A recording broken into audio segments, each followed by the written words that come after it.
welcome to Cajun Cooking with Vanessa. Today I'm going to teach you how to make 5 Cajun style dishes. Cajun cuisine is a style of cooking found in Louisiana. Historically, it was influenced by Spanish, French, and German style cooking. A lot of Cajun foods include seafood because the state of Louisiana has a lot of bayous and it's very close to the Gulf of Mexico. Common ingredients in Cajun food are rice, some type of seafood, andouille sausage, and or what is known as the Holy Trinity of Cajun food, onions, bell peppers, and celery. Today, in Vanessa's Cajun kitchen, we're cooking crawfish peppers as our appetizer, crab and corn bisque for our soup, an entree of red beans and rice with a side of cornbread, and for dessert, king cake bites. And now, without further ado, let's start cooking.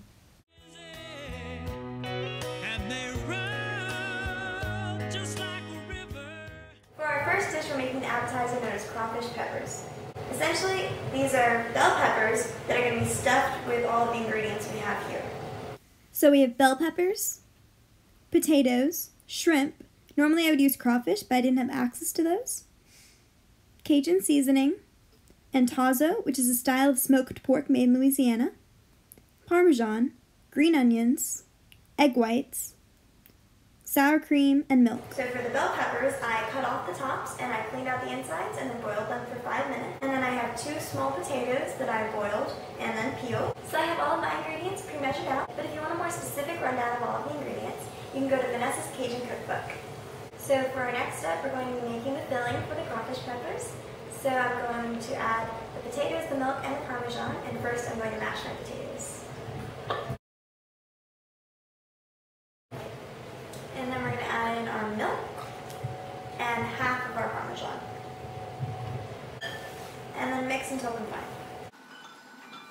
Okay, and now we're going to add our green onion, sour cream, shrimp, tazo, and seasoning.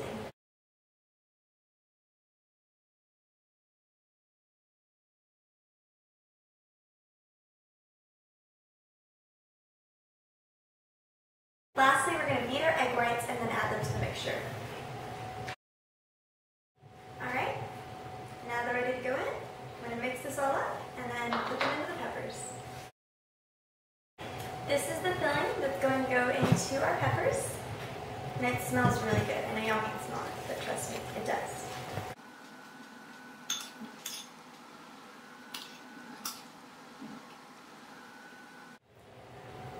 And now these are our stuffed peppers all ready to go into the oven. You're going to heat your oven to 350 degrees and bake them for 30 minutes. Our final step was to take our leftover Parmesan and to sprinkle it on top to give them a nice little cheesy crust.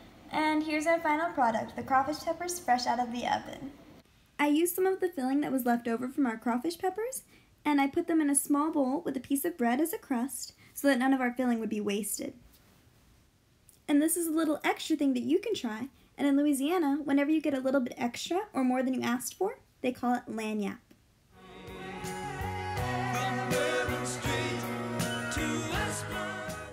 For our soup, we're making corn crab bisque.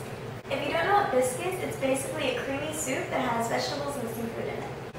The reason we're making it is because it's one of my personal favorites, and for today I'm only going to make 1/4 of a batch because I don't want to waste any ingredients, and so I'll probably just eat that all myself.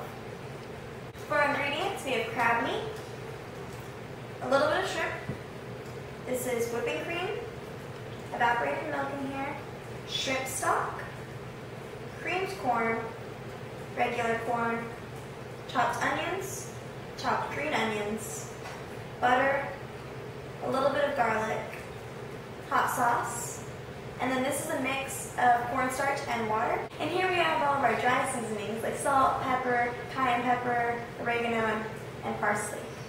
And now moving over to our stove, we're going to set it to low heat and add in our onions, garlic, and butter. Stir together your butter, onions, and garlic at low heat for about 3 minutes. After the mixture is simmered for 3 minutes, you can add in another set of ingredients. First, add in the shrimp stock. Shrimp stock is made by boiling shells of shrimp, and the juices that are excreted are considered shrimp stock. Next, add evaporated milk, hot sauce, whipping cream, and our dry seasonings. After you've stirred, you can add in the cornstarch and water mix, the green onions, crab meat, and finally shrimp. And now that all of your ingredients have been added, you can just let it simmer for another 3 minutes, and then it'll be done and ready for you to enjoy. And after those few simple steps, now you have a delicious and hot cup of soup to enjoy before your meal.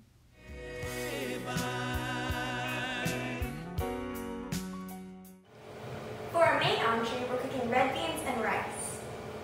Traditionally, red beans and rice are served in Louisiana on Mondays because whoever was going to cook them would set them to soak, and then they would do the washing, which back then took a really long time. And so then once they were done washing the clothes, the beans were soaked and ready to be cooked. So for our ingredients, we have red kidney beans, andouille sausage, chopped onions, oil. In here I have chopped garlic, and I also have a bouillon cube, which is going to substitute for our chicken stock, and parsley. And then you can add salt and pepper to taste. And then for water, it's between 8 to 10 cups. And the reason for the variance is you can choose how thick you want them to be. Okay, we're going to cook our beans in a big metal pot with a wooden stirring spoon. And set your stove to low heat. And then add in the onions, oil, and the sausage. And then stir and let them sit until your onions are clear and tender. And now the onions are ready, and you can add in the rest of your ingredients. Next, add in your red beans, pour in the water, and add the bouillon cube and the garlic. Put the beans on medium heat until they come to a boil, and then turn them to low for about an hour and a half so they can cook. And then when there's just 30 minutes left, add in your parsley. Now that my beans are ready, I'm going to spoon in some rice that I've pre-made, and I'll get ready to enjoy them. And here are our finished beans, fresh off the stove and ready for eating. And you can top it all off with some parsley as a garnish and for some added flavor.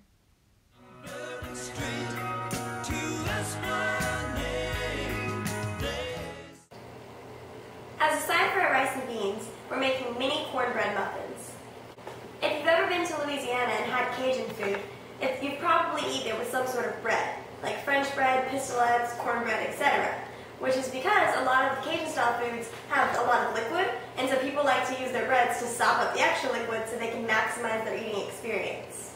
And for me personally, my favorite's always been cornbread, because my dad used to make it homemade when I was little, and it was just such a cozy thing, and it really mixed well with the rice and beans. So that's what we're making today.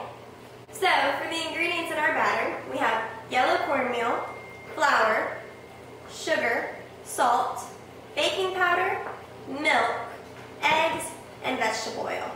So we're going to combine all of these ingredients into our big white mixing bowl, and then we're going to put them into our mini muffin tins.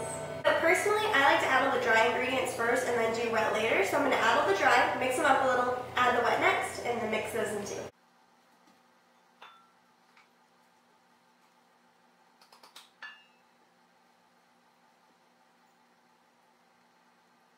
So I'm going to mix the dry ingredients until they're equally combined.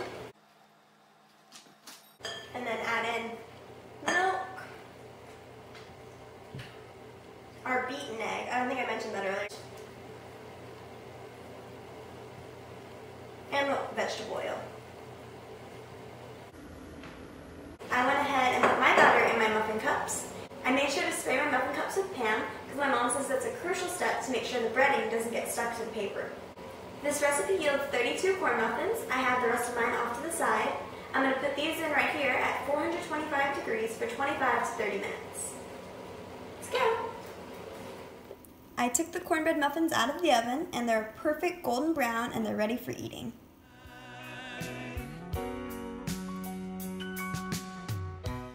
So finally, for dessert, we're making king cake bites. These are a variation on a common dessert served in Louisiana on Mardi Gras. So now on to the ingredients. So first, we have 1 package of softened cream cheese, powdered sugar, cinnamon, and we have 2 rolls of Pillsbury Doughboy crescent rolls.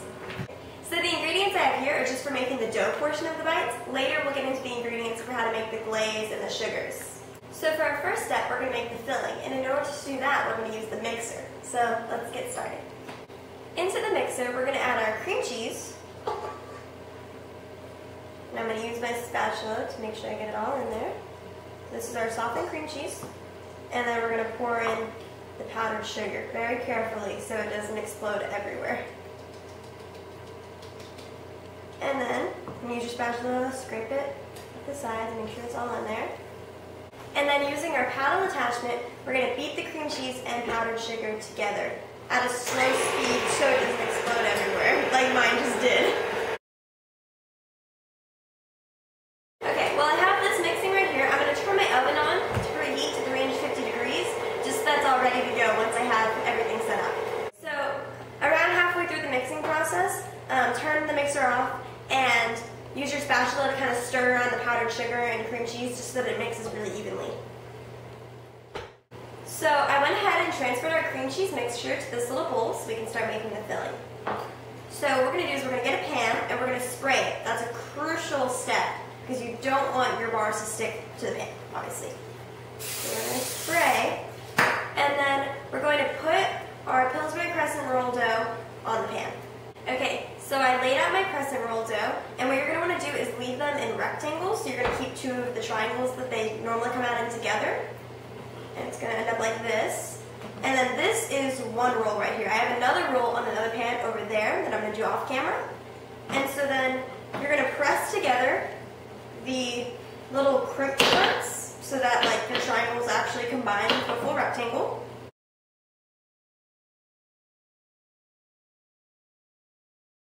And then now I'm going to spread the cream cheese filling onto each of our little pastry pieces.